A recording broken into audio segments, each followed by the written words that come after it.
Apa mau dibilang ini? Bilang saja siapa ini kamu kita ini?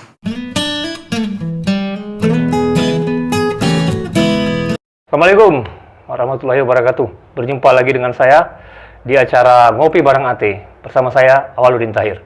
Nah, tamu kita kali ini unik, seorang seniman seni rupa yang sudah malang melintang di dunia pencaksilatnya seni rupa. Kita akan ngobrol tentang bagaimana seni rupa di Makassar, prospeknya dan seterusnya. Siapakah beliau? Seorang seni rupa atau seniman senior.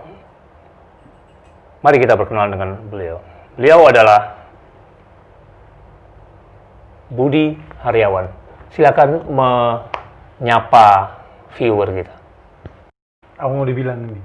Bilang saja siapa ini tamu kita ini? Assalamualaikum warahmatullahi wabarakatuh. Mohon maaf kalau rada-rada gagap, karena biasanya di belakang layar, di belakang kain. Nama saya Budi Haryawan. Sehari-harinya melukis, katanya seniman, tapi masih belum yakin.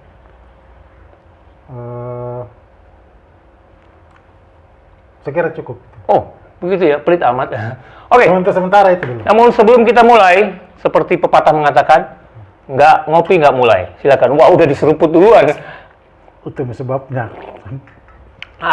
Sampai kalimatnya pendek karena kopinya ini merek apa ini? Nggak boleh sebut merek ya? Tanpa merek ini. Ini kopi dari Malino, kopi petani di sana, yang mereka goreng sendiri secara tradisional, kemudian dijemur, digoreng, dan seterusnya, dicampur jahe, merica, kapulaga, ketumbar, enggak, jahe aja. Jahe sama cengkeh. Nah, itu tadi yang bikin perkenalannya singkat karena terlalu harum ini. Ya,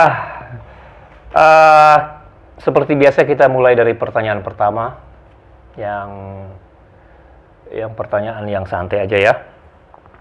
Mas Budi, kenapa memilih menjadi pelukis? Ya, jadi waktu umur 2 tahun itu saya di lantai mencoret, ya bahasa apa namanya itu, diasuh lah sama tante karena orang tua dua-duanya guru. Nah, itu yang saya ingat karena sering diulang-ulang sama beliau. Apa yang beliau sampaikan? Baje satu rantang habis, anak umur 2 tahun bikin habis satu rantang baje. Baje itu Waji. Kue ya? Ya, Waji. Diapain? Dimakan. Masya Allah. Jadi tangan kiri makan mencoret. Oh, sampai sekarang? Kesukaan katanya. Jadi yang saya ingat mulai bahwa ada semacam rekaman memori mencoret itu ya sejak umur 2 tahun. Tapi harus ikut juga budgetnya. Enggak nih. Kopi sekarang nih. Kalau bisa ada budget. Karena budget sampai sekarang itu ya. Oke. Dari jawaban pertanyaan pertama tadi, gara-gara suka coret-coret di lantai, itu bisa jadi pelukis.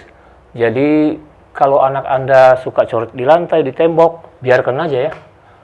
Nah, pertanyaan berikutnya, untuk menjadi seorang pelukis itu tentu ada proses belajarnya ya, tidak tiba-tiba menjadi pelukis gitu ya. Apakah Om Budi ini melukis otodidak atau ada sekolahnya gitu? Kalau saya sendiri saya pernah sekolah di IKIP. Oh, IKIP ya? Ya. Itu anak milenial nggak tahu itu IKIP. Institut Keguruan dan Ilmu Politik. Ilmu politik ya. Ilmu pendidikan. Pendidikan ya. Yang sekarang jadi UIN ya. UNM. UNM, sorry. UIN itu ya IN ya. Universitas Negeri. Negeri. Jadi UIN sendiri kan jadi Universitas Negeri. Iya. Cuma fokusnya ke agama Islam. Pendidikan agama. Pendidikan agama. Ini fokusnya ke pendidikan. Ke pendidikan. Jadi guru. Iya, ijazahnya SPD. Waduh. Dulu doktorandus. Doktorandus tuh bagus, Om Budi. 2 titelnya. Dokter juga, randus juga. Dulu kan dokter Andes tidak, tapi tidak jelas. Dokter Andesnya seni, dokter Andesnya apa? Yang jelas dokter Andes. Oh, berarti sarjana. Sarjana? Sarjana apa namanya? Tidak jelas kan dulu itu. Sarjana nggak jelas ya. Kecuali insinyur. Oke, jadi Om Budi ini sempat menimba ilmu di IKIP ya, di jurusan seni rupa ya. Iya.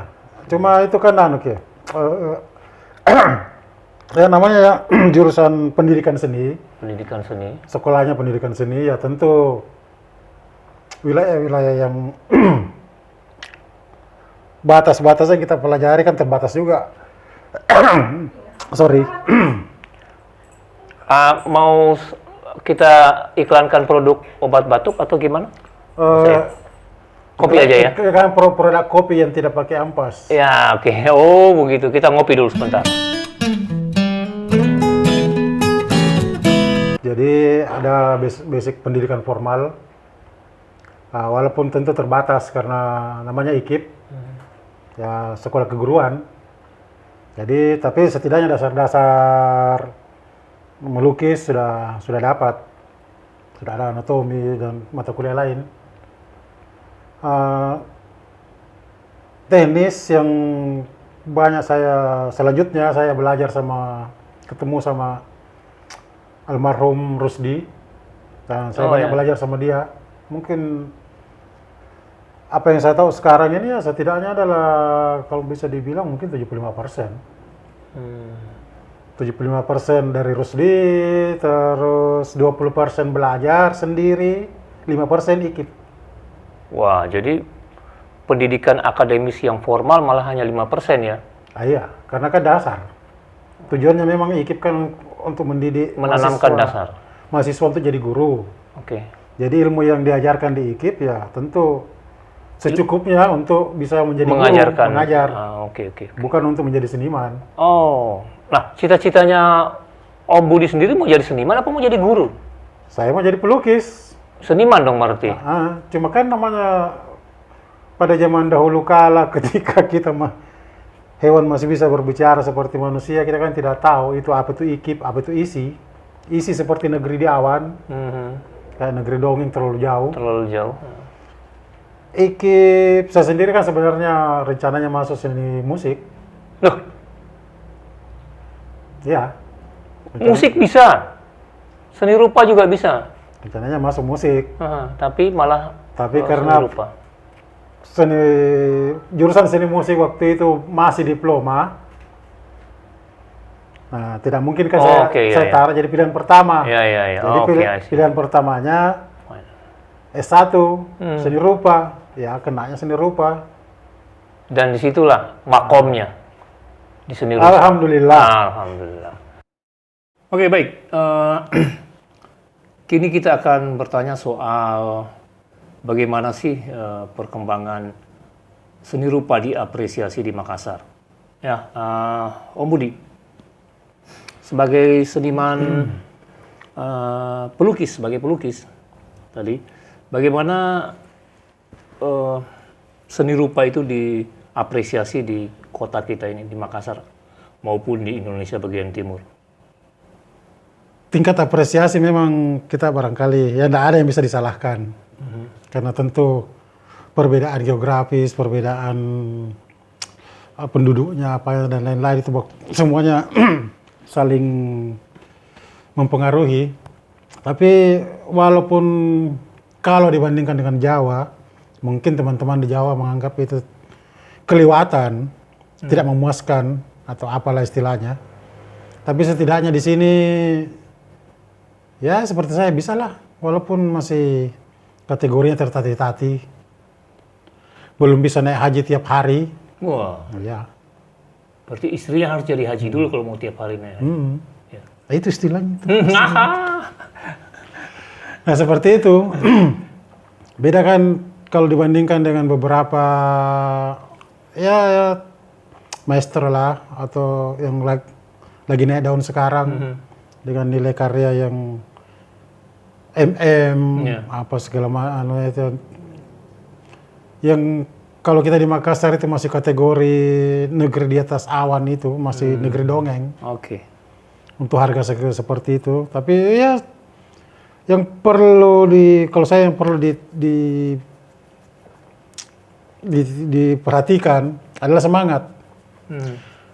Di Makassar banyak teman-teman yang hidup dari setidaknya mencoba untuk mendapatkan nafkah lewat karya seni lukis, menggambar atau apalah. Itu yang perlu walaupun masih ya seperti saya bilang tadi, masih tertatih-tatih ya. Tapi ya itu spirit never die. Spirit never die. Ya, spirit never die ya. Jadi semangat jangan sampai mati itu. Berarti apresiasi memang tidak bisa disamakan dengan wilayah di Jawa ya, karena industri seni rupa jangan disebut industri ya, perkembangan seni rupa di daerah Makassar terutama dan Indonesia Timur pada umumnya itu masih tidak sebagus di Jawa. Nah, untuk paling tidak mendekati apresiasi di Jawa itu apa yang sudah dilakukan oleh teman-teman seniman di Makassar ini? Sedikit tambahan tadi itu, saya tadi tidak berbicara tentang kualitas. Kalau kualitas,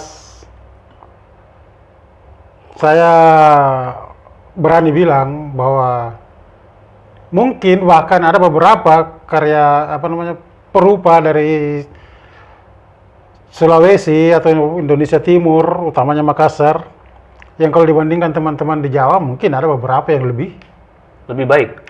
Oh ya. Cuma ya tentu kan semuanya bergantung dengan iklim. Iklim itu band Malaysia kayaknya. Iya. Udah bubar lagi. Ada tergantung dengan iklimnya. Sehebat apapun gajah kalau ditaruh di Siberia mati juga. Mati juga ya. Iya. Seperti itu. Ya. Nah, macam apa yang sudah dilakukan? Yang sudah dilakukan itu ya paling tidak ada usaha ke arah sana. Ada usaha untuk mempromosikan lewat pameran-pameran, terus berusaha bagaimana semampunya lah. Meskipun lembaga-lembaga kesenian yang ada di Sulawesi Selatan, kita bicara Sulawesi Selatan, ya masih belum cukup memadai kalau kita bicara cerita supportnya. Bagaimana dukungan pemerintah? Dukungan pemerintah apalagi? Saya berani bilang dukungan pemerintah nol ini. Waduh. Nol besar ini. Pemerintah utamanya di Indonesia Timur, utamanya Makassar, masih melihat kesenian sebagai aksesori yang bisa saja kalau dianggap penting. Misal seperti macam cincin kawin lah, kalau cincin kawinnya dianggap penting dipakai. Kalau enggak dilepas. Kalau enggak ya dilupakan supaya bisa ngodok yang lain. Oh, jadi seperti itu pemerintah. Sikap pemerintah terhadap para seniman seni rupa terutama seni lukis. Kenapa saya bisa bilang begitu? Karena contoh kita kan sudah sepakat bahwa semua di seluruh dunia disepakati, tanda kutip, bahwa kesenian itu penting. Ya. Tapi karena di wilayah-wilayah yang kelihatannya dia kurang menguntungkan sekarang untuk mengurusi seni rupa lah, seni musik lah, apalah, untuk membiayai itu sepertinya ada sesuatu yang lebih menguntungkan, mungkin kerajinan. Mungkin karena sekarang yang namanya backcraft lagi asik-asiknya bergerak di wilayah situ, ekonomi kreatif, semuanya diarahkan ke situ. Oke. Ya, jangan harap ekonomi karya seni idealis yang tidak ekonomis itu ya jangan harap. Apakah seniman teman-teman pelukis butuh tempat untuk memamerkan karya seninya di Makassar ini atau bagaimana? Ya idealnya kan seperti begitu. Tentu saja butuh ya. Tentu. Idealnya seperti begitu. Apalagi katanya ini kan kota dunia. Ya, kota dunia Galeri seni rupanya nggak ada ya? galeri seni rupa yang khusus untuk karya seni rupa murni. Ya bukan barang dagangan, ya tidak ada. Banyak galeri, tapi kan galeri-galerian. Iya. Ya galeri bingkai, Iya. ternyata toko bingkai. Katanya galeri apa, ternyata sanggar.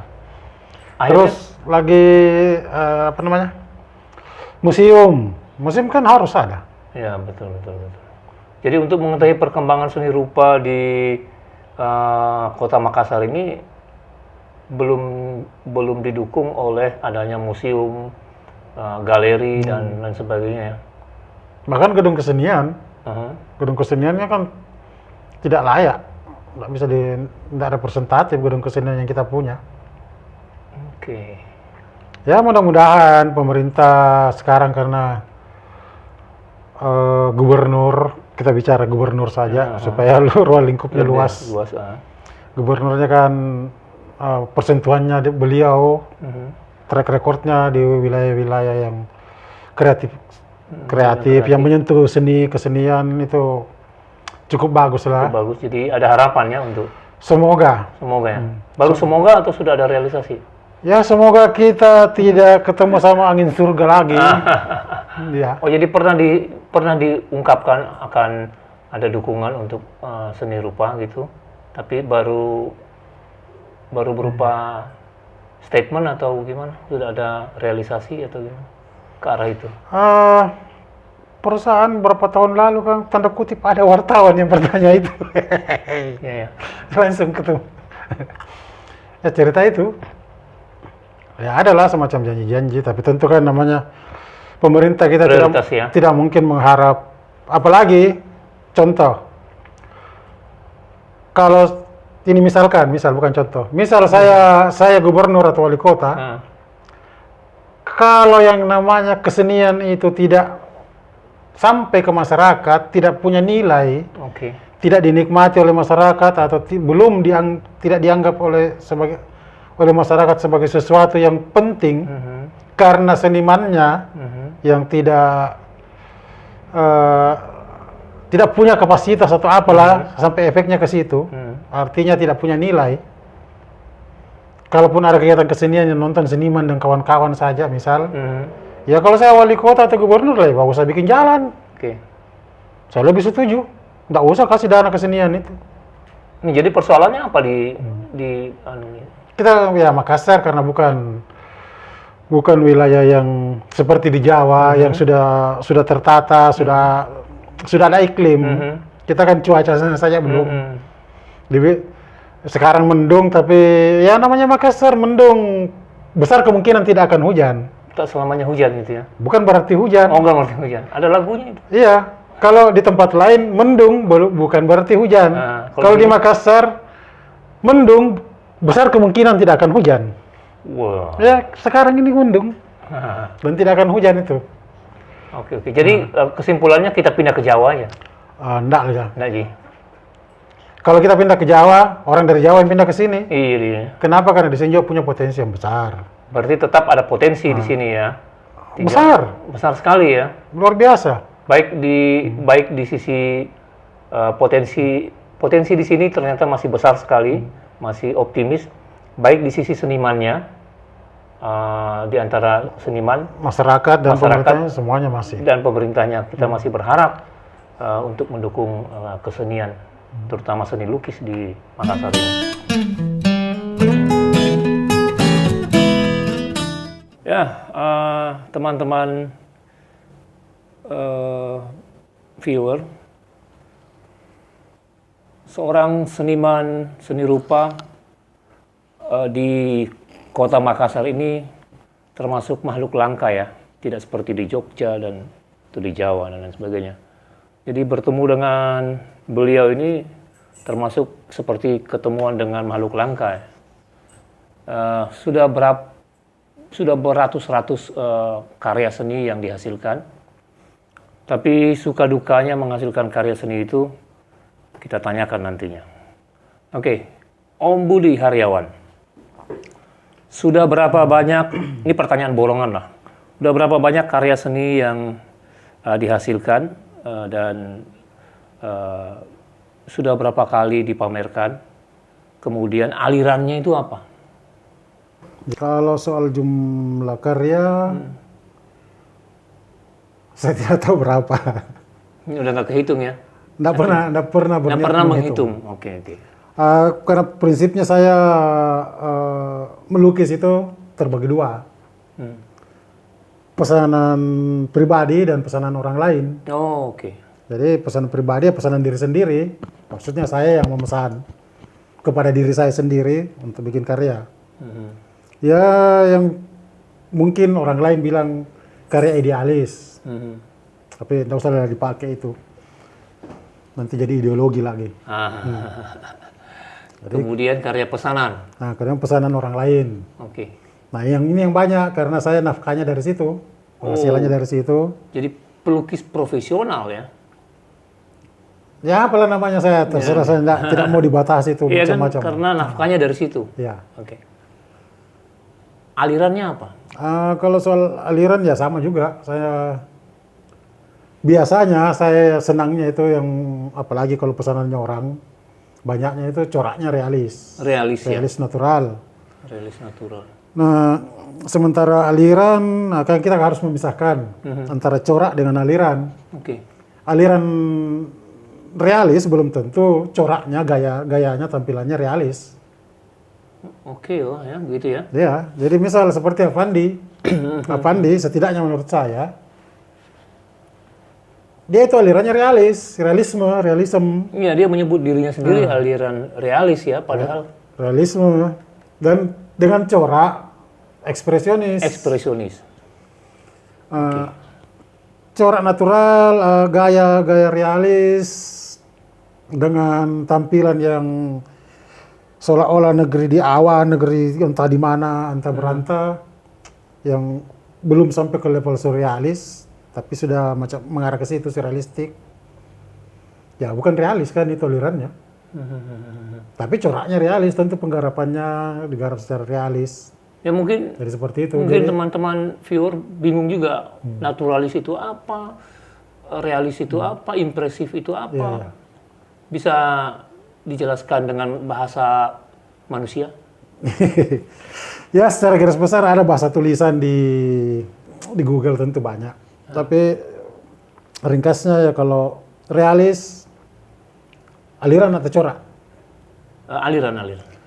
Realisme ya aliran, dia menggambar apa adanya, melukiskan sesuatu apa adanya, dan Sesuai dengan kenyataan yang tidak terlihat ya. tidak melebih-lebihkan, bahkan ada kecenderungan walaupun selalu ditahan untuk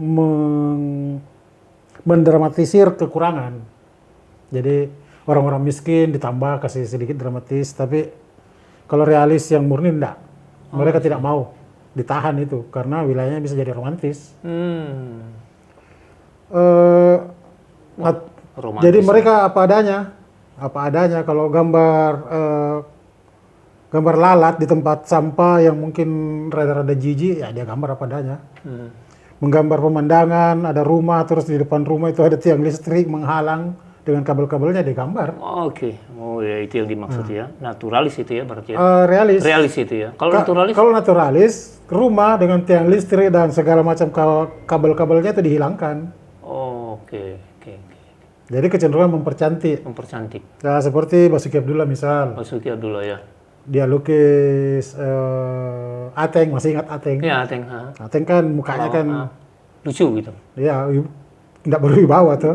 Iya, oke. Kocak mukanya lah pokoknya. Nah, tapi di tangan Basuki Abdullah, Ateng itu saingan dengan Soekarno. Wah, jadi auranya terlihat gitu ya. Yang lain-lain juga bagaimana dia kecenderungan mempercantik kalau natural. Lo Mas Budi sendiri cenderung mempercantik atau bagaimana? Atau apa adanya? Kalau saya ya, namanya kalau pesanan tentu Cenderung mempercantik. coraknya natural. Coraknya natural. Oke. Dan dibilang alirannya apa kalau pesanannya orang? Kalau saya bilang bukan aliran, itu bahkan karya seni pun bukan. Waduh. Jadi benar-benar apa namanya Kalau pesanan gitu, Pesanan orang lain. Kalau pesanannya orang lain, itu pekerjaan. pekerjaan ya. Sebesar apapun, sebanyak apapun dia unsur seni yang termuat di dalam satu lukisan itu, dia tetap bukan karya seni. Kenapa? Karena konsep gagasan bukan dari saya. Saya, kalaupun mau dipakai bahasa yang bagus ya semacam artisan. Oke. Tolong bikinkan saya lukisan pinisi yang ombaknya seperti begini, langitnya seperti begini, ya itu kan bukan gagasan saya lagi. Oke. Oh berarti kapan dia disebut karya seni? Ketika ada gagasan pelukisnya di dalam itu ya. Murni gagasan. Murni gagasan pelukisnya. Kalau pesanan gagasan orang lain yang direalisasikan gitu ya. Dan kan akhirnya ujung-ujungnya ya itu karya kan dia bawa sama orang. Dia bawa, sudah selesai kita dibayar, dia bawa. Nah, bahkan untuk dipamerkan pun kita mesti minta izin. iya ada pemiliknya ya. Nah, senang mana, bahagia mana membuat karya pesanan sendiri, idealisme sendiri, gagasan sendiri dengan pesanan orang lain? Ya tentu levelnya sama lah. Sama ya, karena dia Semuanya ada kelebihan, ada kekurangannya. Kalau mengerjakan pesanannya orang lain, tentu perasaan yang kalau kita berkarya sendiri, semangatnya beda, euforianya beda. Euforianya beda. Tapi uangnya ada. Uangnya ada, itu yang penting kayaknya ya. Pesanannya orang, kalau pesanan pribadi, sendiri, yang tidak ada yang kebalikannya tadi. Semangatnya ada, semuanya ada, tapi uangnya tidak ada. Uangnya tidak ada. Ya makanya lebih suka yang mana? Ya 50-50 lah. Oh 50-50, dua-duanya Ini ya? kan satu dunia ideal, satu dunia nyata. Dunia nyata, kebutuhan. Nah, ini kan ada urusannya dengan APBD. APBD apa itu? Anggaran pendapatan dan belanja dapur. Oh, ya. Oke ya. Kalau di sini APBS, pendapatan dan belanja studio. Oh, tidak ada masalah kontradiksi di situ. Ya, tentu ada. Semua mana tidak ada lah. Saya pikir bahkan seniman yang karyanya sudah miliaran pun pasti punya masalah juga, kontradiksi antara kebebasan sama antara kebebasan dengan dapur ya. Bicara soal dapur seniman, dapurnya pelukis. Seperti yang disampaikan tadi, ada kontradiksi pasti ada. Kebahagiaannya juga 50-50. Dan ada APBD, ada APBS ya. Oke. APBS. Dua-duanya harus seimbang ya. Nah, kita akan simak lagi nanti bagaimana perkembangan APBD seniman pelukis di Makassar. Stay tune. Saya ada pertanyaan yang cukup rahasia tentang rahasia dapur ini. Mas Budi Haryawan kan dikenal sebagai pelukis profesional yang kesehariannya memang melukis by order, gitu ya. Karena ya karena tadi alasan-alasan yang disampaikan beliau. Kita tanya ya, berapa sih harga lukisan kalau mau order lukisan ke Mas Budi Haryawan? Berapa itu range-nya? Dari berapa sampai berapa? Yang bisa saya sedikit menentukan nilai, kalau dia lukisan potret. Oke. Itu sekitar antara ya 2 sampai 3, bahkan kalau itu per kepala. Per objek ya? Per orang. Per orang ya? Wow. Antara ya 2, 3, mungkin sampai 5 tergantung kerumitan. Tergantung kesulitan yang... Kesulitannya karena kan ada juga yang pakai, kan harus dibedakan pakai singlet dengan pakaian tradisional yang rumitnya seperti itu. Apa itu ya. Malah ada yang ingin, saya tolong pakaiannya diganti dengan ini, waduh. Ya. Iya ya. Tapi kalau dia lukisan misal di luar itu, misal lukisan pemandangan atau apalah, itu tergantung negosiasi. Lukisan termahal yang pernah dijual? Seingat saya 30 tuh. 30 ya? Iya. 30 juta. Itu ada yang potret, ada juga yang lukisan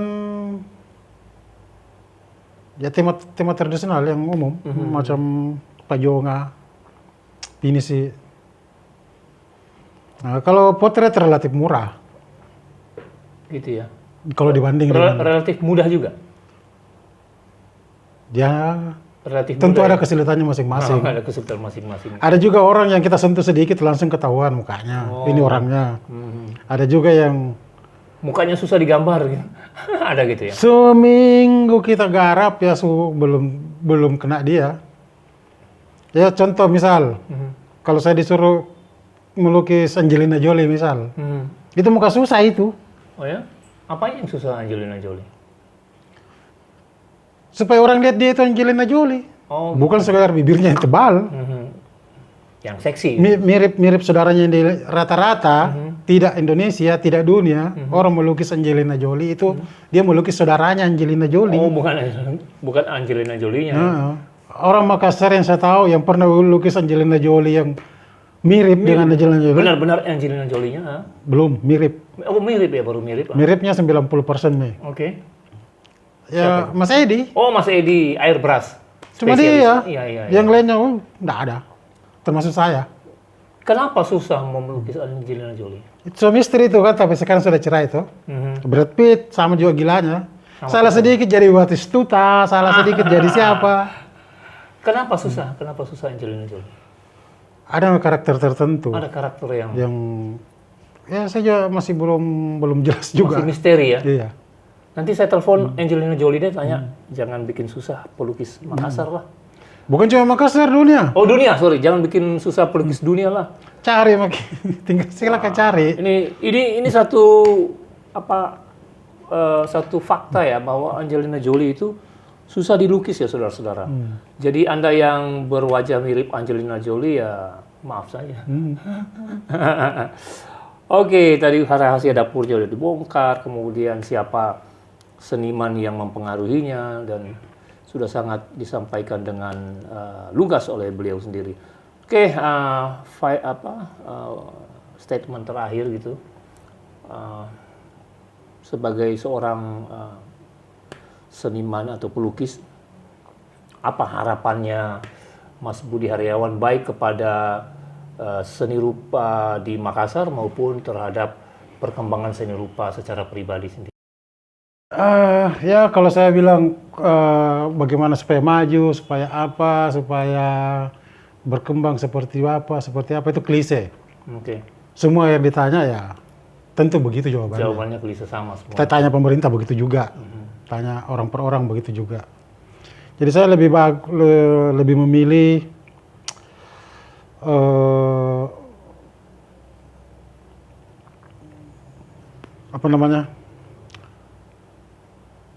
meminta supaya atau ya termasuk sama terhadap saya sendiri supaya ya itu tadi semangat ya jangan sampai padam. Oh. Kenapa? Karena kalau mau jadi seniman lah yang sepantasnya, yang sebaiknya baik dan benar. Berkesenianlah secara benar, jujur dan percaya diri. Okay. Jangan lepas itu trinitasnya kesenian. Okay. Trimurtinya kesenian. Oke. Benar, jujur, percaya diri. Benar, jujur, dan percaya diri. Dan jadi seniman sendiri, seniman menurut saya bukan orang yang punya popularitas yang luar biasa, berpameran di mana-mana, dikenal orang seluruh dunia.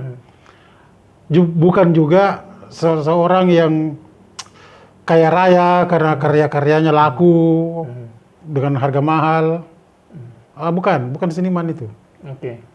Seniman itu adalah seseorang yang bisa merespon lingkungannya, di luar dirinya, di dalam diri, dengan pengetahuannya, pemahaman artistiknya untuk menjadi satu karya dengan harapan karyanya itu akan membuat dia menjadi orang yang lebih baik. Oke. Itu seniman. Nah, hasil karyanya itu kalau karyanya itu bikin dia top, Itu bonus lah ya. Jadilah dia selebriti. Jadilah dia selebriti. Kalau hasil karyanya itu yang bikin dia jadi orang yang lebih baik itulah seniman. Jadilah dia seniman gitu. Dibeli orang dengan harga mahal, jadilah dia pengusaha yang kaya raya. Karena kalau wilayah transaksi kan ekonomi. Iya, betul. Ya wilayah ekonomi ya, apalagi kalau bukan pengusaha pedagang tuh. Iya. Jadi antara pedagang dan selebriti, kalau saya pilih tiga-tiganya. Diambil semua ya. Karena kita kan semua punya sisi itu. Oke. Jadi seperti itu kalau jadi seniman ya seperti itulah. Bagaimana kita bisa berkarya dengan benar, jujur, dan percaya diri agar bisa menjadi orang yang lebih baik. Oke. Lewat karya itu. Good. Itu statement. Good. Itu statement yang luar biasa sekali ya. Jadi jika Anda ingin menjadi seniman, ada trimurtinya gitu ya. Ada hal-hal yang harus kita tanami di dalam pikiran kita bahwa jadilah seniman yang baik, jujur, dan yang benar, jujur, dan jujur dan percaya diri. Percaya diri. Benar, jujur, dan percaya diri.